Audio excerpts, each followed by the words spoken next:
Sir ఇప్పుడు బాధితురాలు మనమ్మ గారి కోడాలి సార్ నేను సార్ మా వాళ్ళు నాకు తెలిసి నేను పుట్టినప్పటి నుంచి అక్కడే ఉంటున్నారు సార్. ఏ రోజు ఎవరికి అన్యాయం చేయాలని వాళ్ళు అనుకోలేదు సార్. కానీ మేము మొన్న హాలిడేస్ అని చెప్పి ఇంటికి వచ్చాము సార్. ఇంటికి వస్తే నిన్న పోలీసులు వచ్చారు సార్. నేను చదువుకుంటాను సార్. పోలీసులు వచ్చారు. ఎందుకు వచ్చారు నాకు తెలియదు సార్. ఇది గత 3 సంవత్సరాల నుంచి ఉంది సార్. వైఎస్ఆర్ ప్రభుత్వం ఉన్నప్పటి నుంచి ఉంది సార్. ఒక్కరు కూడా పట్టించుకోలేదు సార్. దీని గురించి మేము ఎంత నరకం అనుభవిస్తున్నామంటే అది మాకు తెలుసు సార్. మా బావ 10th క్లాస్లో 2nd ర్యాంక్ సార్ స్కూల్కి. ఆయన కాలేజీకి వెళ్ళట్లేదు సార్. కాలేజీకి వెళ్ళకుండా చేసి పెట్టేశారు సార్. 2nd rank sir.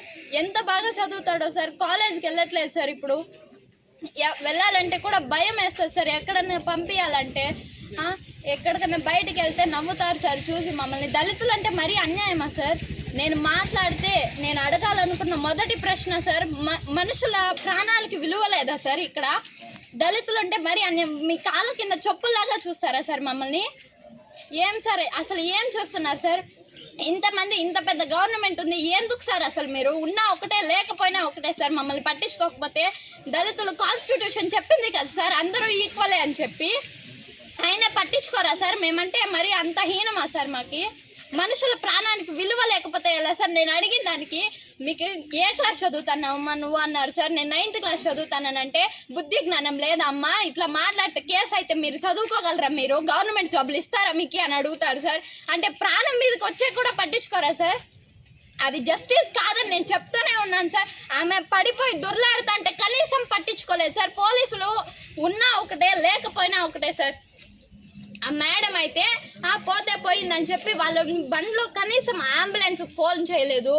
కనీసం రెస్పాన్స్ మానవత్వం లేదా సార్? ఫోన్ చేసి చెప్పొచ్చు కదా సార్. లేదు సార్. మళ్ళీ మా మామని అరిచారు సార్. ఏదో బూతు మాటలు కూడా అన్నారంట సార్. బూతు మాటలు అని తిట్టారంట సార్. తీసుకెళ్ళండి అమ్మా, మీకేం బుద్ధి జ్ఞానం లేదంటే అప్పుడు వాళ్ళు ఉన్నది ఎందుకు సార్? కనీసం ఫోన్ చేయొచ్చు కదా సార్. అన్ని జీపులు ఉన్నాయి, ఒక్కసారి తీసుకెళ్తే ఏమవుతుంది సార్? అన్ని మాటలు మాట్లాడతారు కదా సార్. మేమున్నాం, మీకు ఏమన్నా అయిందంటే పోలీస్ స్టేషన్కి రండి చూసుకుంటామంటే ఏం చూసుకున్నారు సార్? అసలు 3 ఏళ్ళ నుంచి వాళ్ళు స్కూల్కి వెళ్ళట్లేదు సార్, కాలేజీలకు వెళ్ళట్లేదు సార్. అంత చదువుకుని ఎందుకు సార్? మేము ఇంకా గవర్నమెంట్ జాబులు ఇస్తామన్నారంట కదా సార్. గవర్నమెంట్ జాబులు ఎప్పుడు సార్ ఇచ్చారు? మా అమ్మ ఏఎన్ఎం చేసింది సార్. ఇంట్లో కూర్చొని పాచి పనులు చేసుకుంటాను సార్. మా అత్త వాళ్ళు బిఏలు చేశారు సార్. వాళ్ళు ఏం పనులు చేస్తున్నారు సార్? ఏం లేదు సార్.